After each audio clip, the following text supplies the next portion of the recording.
Xin chào mọi người, hôm nay Vi sẽ cùng các bạn tìm hiểu thêm về ngành spa đồ hiệu qua một video mà mình đã sưu tập được nhé. We loved Chanel handbag. This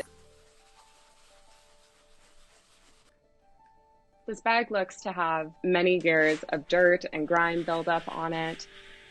First, we're going to go ahead and clean the exterior of the bag just with a gentle, mild leather cleaner using a horsehair brush.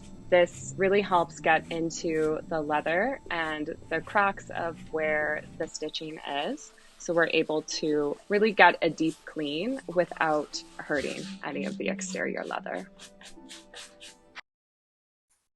Trước khi phục hồi túi xách, chúng ta cần làm sạch bề mặt giúp loại bỏ bụi bẩn. Ở trong video, họ đã sử dụng dung dịch chuyên dụng dành cho đồ da và bàn chải lông ngựa, giúp chiếc túi được sạch sâu bên trong mà không ảnh hưởng đến phần da của túi xách. I'm going to go in now with our leather moisturizing cream. I want to use this actually before I start pigmenting the bag because I don't want the bag to crack. So I will just let this sit on for a little bit. It has avocado oil in it, so it will bring back a lot of its original moisture.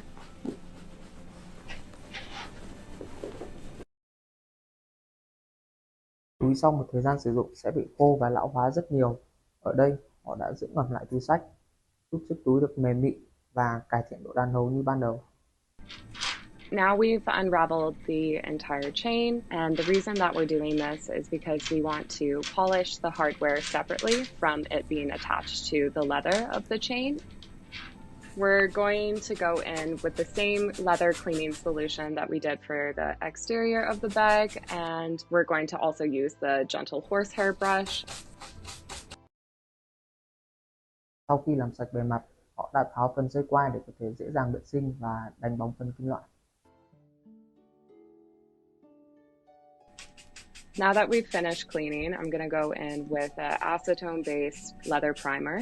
So we want to take off even more pigment if we are able to, just to make sure that the bag is prepped and ready for the coloration. Để có thể phục hồi màu, ở trong video họ đã sử dụng acetone để loại bỏ những lớp sơn cũ.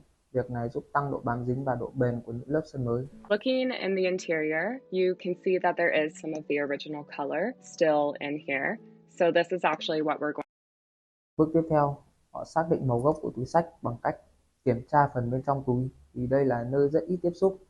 Bước này khá quan trọng vì nó ảnh hưởng đến quá trình phục hồi màu cho chiếc túi. A small angled brush just so I have more control over concealing these areas. I like to think of the bags as how you would do your makeup. You want to conceal the darker spots first before applying the rest of the pigment. This just makes it more cohesive throughout and makes the bag look like it did as the original. I'm switching now to a larger paintbrush when we're doing the full exterior coloration. This just helps me cover more surface area of the bag and really get into those grooves. I am painting this bag by hand because I find I have a lot more control. I'm going to apply filler to this area here to make it smooth on this interior flap. After the filler is completely dry, we want to go in with a sander. We just want to make sure that everything is level and just looks natural on this flap.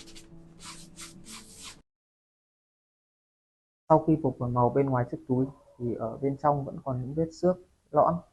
Họ đã dùng chất liệu filler để độ vào những vết này và sử dụng giấy giáp để làm mịn bề mặt.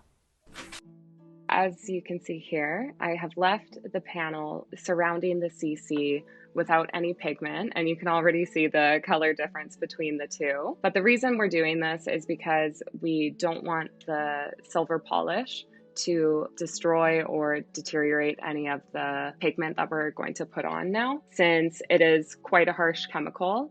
So I go into all the hardware with a Q-tip, just dipping it into the silver polish and rubbing away any tarnish or dirt that has collected over the years. I'm going in with an angled brush that I also used for concealing this bag.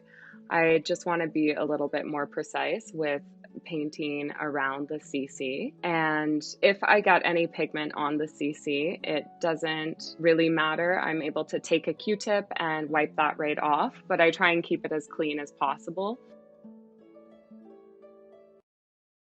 Ở đoạn này, sau khi đánh bóng phần logo, họ mới phục hồi màu phần xung quanh nó. Vì hóa chất để đánh bóng rất là mạnh, nếu dây ra xung quanh thì nó có khả năng đánh bay các lớp sơn.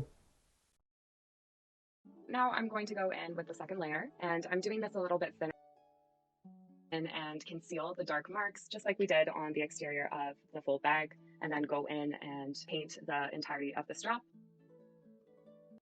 Ở đây, họ sử dụng thêm một lớp sơn mỏng để đảm bảo rằng chiếc túi được đều màu nhất có thể.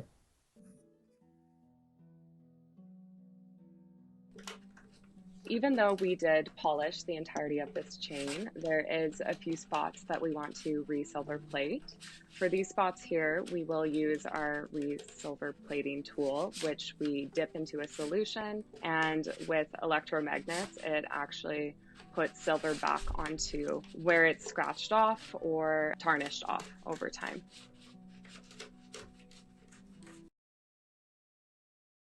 Phần kim loại trên dây đeo sau khi đánh bóng còn rất nhiều những vết xước, nên họ sử dụng phương pháp mạ bằng điện giúp phần kim loại trông mịn màng và sang trọng hơn rất nhiều. Now that the strap is completely dry, we're going to weave it back together. When doing this, we want to make sure that the strap is completely straight. And if it isn't, then your Chanel bag is going to be turning in a whole bunch of different directions. So this is a really important step. Using the same leather solution that we did on the exterior, I'm going to go in with a horsehair brush and clean the inside here. Luckily, we were able to get the interior quite clean, so this won't have to be repigmented. Đoạn này, họ sử dụng bàn chải lông ngựa làm sạch bên trong chiếc túi, đảm bảo rằng chiếc túi được sạch từ trong ra ngoài. Apply our top coat. For this particular bag, I chose a matte top coat, and this actually will lock in all the pigment that we previously put on. Cuối cùng, sau khi hoàn thành phục hồi màu cho chiếc túi, họ phủ lớp hoàn thiện có độ bóng mờ, giúp chiếc túi trở nên hoàn chỉnh và bảo vệ được lớp màu vừa phục hồi. Như vậy, qua phần mình và các bạn cùng xem vừa rồi, nếu các bạn còn thắc mắc gì về kỹ thuật hay nguyên vật liệu trong spa đồ hiệu thì hãy để lại bình luận phía bên dưới. Mình sẽ giải đáp mọi thắc mắc của các bạn.